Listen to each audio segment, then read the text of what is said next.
Hello and welcome to this checkmate into chess puzzle from R H Seymour in 1880. Black has the king, 4 pawns, pair of rooks, the knight and the bishop. White has the king, pair of bishops, pair of rooks, pair of knights, and a pawn. It's white's turn. Can you see the checkmate in two? Taking the rook with your bishop won't get your mate in two.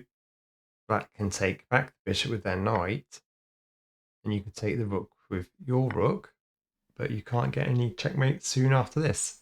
Taking the knight with your knight won't get you the mate in two, unless black takes the knight with the pawn, because then you can take the rook with your bishop to mate in two. Instead, the black king can take the rook, and then there's no way to checkmate in two because the king has escape squares.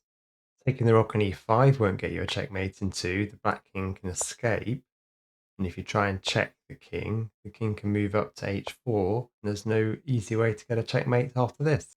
Okay, let's have a look at the solution to this one. So pause the video if you need some more time.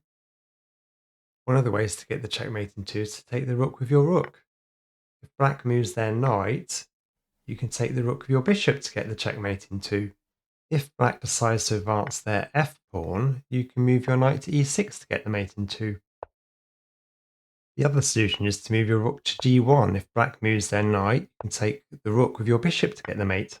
If black advances their g-pawn, you can move your knight to h5 to get the mate in two.